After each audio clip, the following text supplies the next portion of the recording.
Choque hemorrágico obstétrico.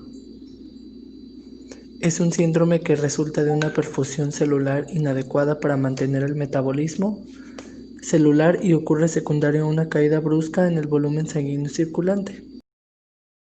Las hemorragias obstétricas graves representan la segunda causa de muerte materna. Las pérdidas normales durante el parto son de 500 mililitros aproximadamente y se elevan a 800 mililitros con la operación cesárea. Se consideran hemorragias obstétricas graves aquellas cuyo volumen en el periodo periparto superan a los 1000 mililitros.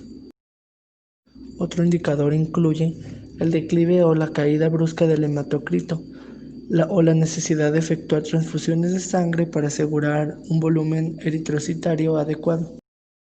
Otro indicador incluye el declive o la caída brusca del hematocrito o la necesidad de efectuar transfusiones de sangre para asegurar un volumen eritrocitario adecuado. En la clasificación de las hemorragias obstétricas tenemos la esperable y no esperable. La primera se refiere a la pérdida hemática habitual durante el parto vaginal y o parto distóxico. Estos valores representan un monto hasta 500 mililitros en el parto y hasta 1000 mililitros en la operación cesárea. Sin embargo, el 40% de las enfermas exceden ese valor en el parto y el 30% lo superan en casos de cesárea. El sangrado máximo considerado normal es de 1000 mililitros medido a través de los sistemas de recolección en el parto o por el aspirado del campo quirúrgico y el peso de las gasas utilizadas durante la cesárea.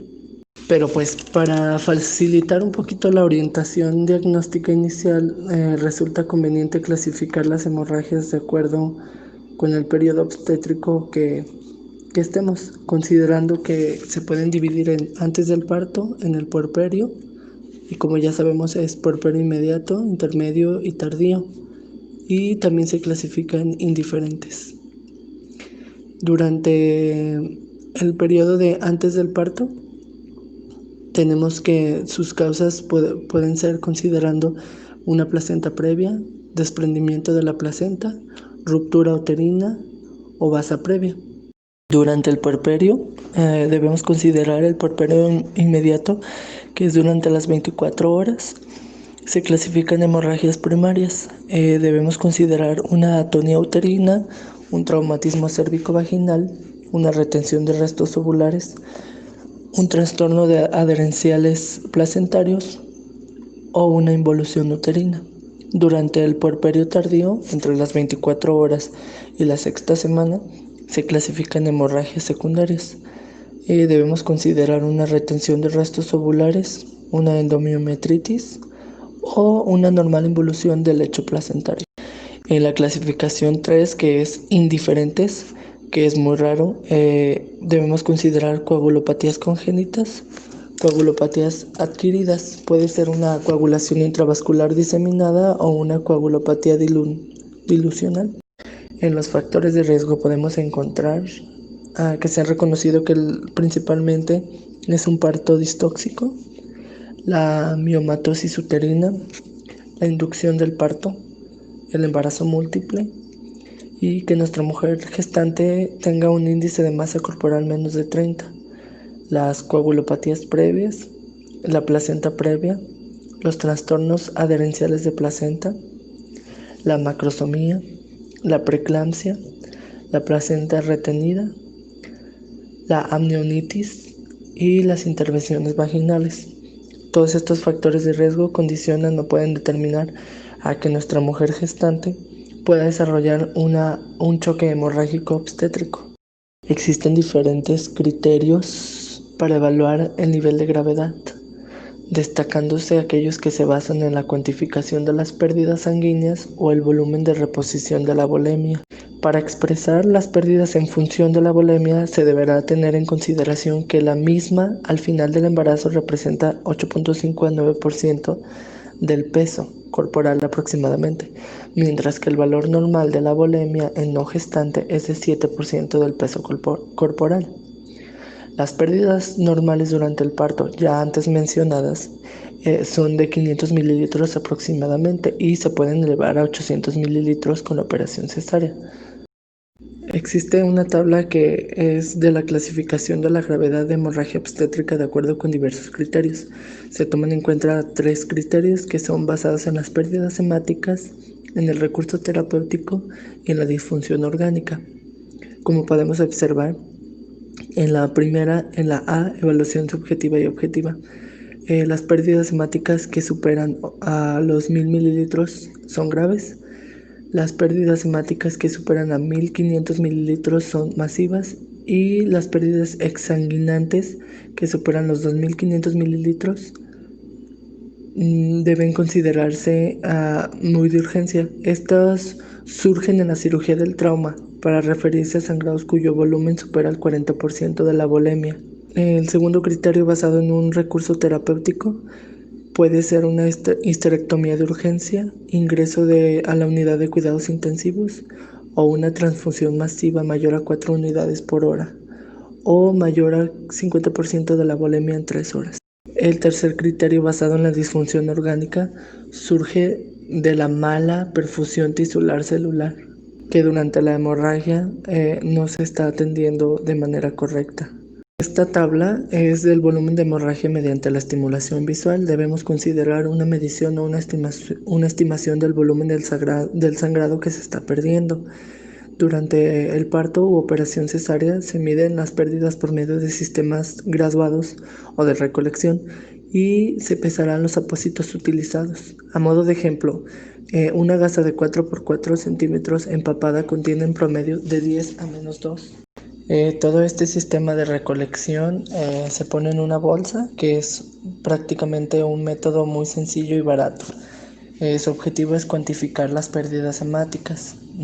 Se puso en duda su precisión cuando en el mismo recipiente confluye orina y líquido amniótico porque se mezclan los mililitros y no se puede lograr identificar bien las pérdidas hemáticas. Los controles frecuentes de las pérdidas genitales en el puerperio inmediato y la correcta estimación visual lograda con el personal nosotros de enfermería a diestro permite reconocer oportunamente el límite más allá de lo que define el comienzo del estado de alerta. La hemorragia obstétrica puede poner en peligro la vida de la paciente y ocurre en aproximadamente 1 de cada 1000 nacimientos, constituyendo un evento de difícil manejo, ya que solo en algunos casos puede ser previsto de acuerdo con factores de riesgo específicos. El manejo de esta complicación obstétrica requiere manejo multidisciplinario con tratamiento médico, farmacológico y quirúrgico. Para el tratamiento se identifican 2 fases: el manejo con fluidoterapia en la paciente con choque hipovolémico secundario a hemorragia obstétrica. En el primer punto es la fase de resucitación. En esta fase inicia con el diagnóstico y finaliza cuando se obtiene el control del sangrado y la revisión del estado de choque. Como segundo paso es la fase de optimización, que en esta fase es posterior a la revisión del estado de choque. Se recomienda como primera opción para la reanimación de la paciente con hemorragia obstétrica la utilización de soluciones cristaloides balanceadas como solución Hartmann. La corrección del choque hipovolémico secundario a hemorragia obstétrica mediante la administración intravenosa de cristaloides y coloides es prioritaria ante cualquier tipo de hemorragia aguda. La extensión y duración de la hipoxia celular determina la severidad del daño celular. Los cristaloides son soluciones que contienen agua, electrolitos y o azúcares en diferentes proporciones y con respecto al plasma pueden ser hipotónicos, isotónicos o hipertónicos. Los coloides son partículas de alto peso molecular que atraviesan con dificultad las membranas capilares, siendo capaces de aumentar la presión oncótica plasmática y retener agua en el espacio intravascular. Es recomendable evitar la hipotermia a través del uso de sábanas o mantas tibias y todas las soluciones administrarlas tibias. De manera inicial, después de una revisión clínica completa y la inmediata reanimación con cristaloides, el clínico debe obtener por lo menos soporte respiratorio suficiente para el escenario clínico, un acceso venoso central, colocación de sonda urinaria, línea arterial y estudios paraclínicos básicos como es la gasometría arterial, biometría hemática, química sanguínea, etc., con lo que se guiará su estrategia de reanimación con base en metas, que son las siguientes, que es el llenado capilar en menos o igual de 2 segundos, presión arterial media más o igual a 60 milímetros de mercurio, presión venosa central entre 8 a 10 centímetros de agua, saturación venosa central de oxígeno a más o igual al 70%, diferencia arteriovenosa de CO2 entre 5 y 7 milímetros de mercurio, presión parcial de oxígeno a más de 60 milímetros de mercurio, lactato a menor o igual a 2, gasto urinario a más o igual a 0.5 milímetros sobre kilogramos por hora.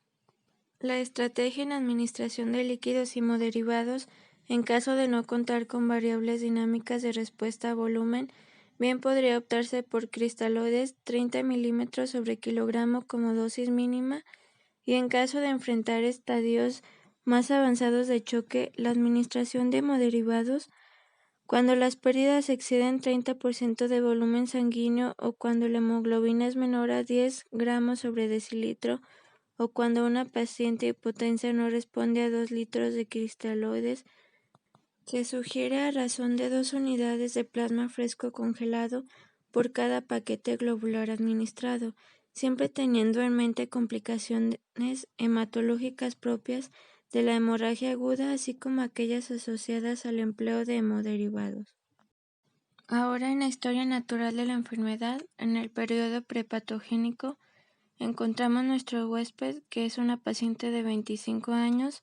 El agente es la hemorragia puerperal secundario a retención de restos placentarios, y su medio ambiente son los factores socioculturales, que podrían ser que es madre soltera, que no lleva un control prenatal, rechazo al producto y un desorden alimenticio. En el periodo patogénico son los signos y síntomas inespecíficos, los cuales son palidez, piel fría y húmeda, hipotensión, taquicardia, vértigo y confusión.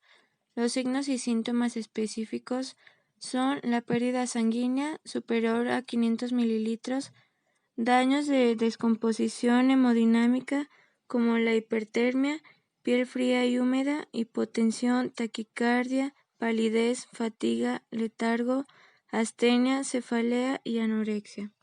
Y en sus complicaciones son el choque hipovolémico y la anemia severa. En la etapa subclínica encontramos los niveles de prevención, que es la prevención primaria, y aquí encontramos la promoción a la salud y la protección específica. En la promoción a la salud, primeramente es orientar sobre el control prenatal, alimentación y nutrición, comer 5 veces al día, desayuno, 2 comidas fuertes y 2 colaciones entre cada comida. También entra la prevención de adicciones, hacer ejercicio 30 minutos al día, mejoramiento del ambiente y prevenir situaciones de estrés. En la protección específica, mantener la dieta que sea hiposódica, programas de reducción de peso, dieta libre de hidratos de carbono, grupos de ayuda, servicio de dietología, disminuir situaciones de estrés. En la prevención secundaria encontramos el diagnóstico precoz y el tratamiento oportuno. En el diagnóstico encontramos lo que es la historia clínica, como los antecedentes familiares. La prevención a todo individuo con identificación de factores de riesgo, estudios complementarios como la VH, química sanguínea completa, tiempo de coagulación, tomografía, ultrasonido, electrocardiograma y medición de PVC, colocación de catéter. En el tratamiento oportuno es el tratamiento médico, manejo inmediato de la causa que originó el problema. En la prevención terciaria está la limitación del daño y la rehabilitación. En la limitación del daño es orientar sobre medidas higiénico-dietéticas, consultas médicas periódicas para una valoración posterior a una hemorragia obstétrica. En la rehabilitación, reintegrarla a su vida social y laboral así como actividad física y una buena nutrición. En el plan de cuidados de enfermería para pacientes en trabajo de parto, encontramos el dominio 2, que es nutrición, clase 5, hidratación. En el diagnóstico de enfermería NANDA, la etiqueta es el riesgo de déficit de volumen de líquidos relacionado con sangrado excesivo manifestado por frecuencia cardíaca elevada e hipotensión. En el resultado NOC, la etiqueta es hidratación, el dominio salud fisiológica y la clase líquidos y electrolitos. En su indicador es el descenso de presión arterial y pulso rápido. En su escala de medición encontramos desde grave hasta ninguno. En las intervenciones NIC es el manejo de líquidos y con 7 actividades. La primera es monitorizar signos vitales, vigilar el estado de hidratación adecuado, administrar líquidos intravenosos a temperatura ambiente, administrar líquidos si procede, vigilar la respuesta del paciente a la terapia de electrolitos prescritos, instruir al paciente en el estado de nada por la boca, determinar la disponibilidad de productos sanguíneos para la transfusión si fuera necesario.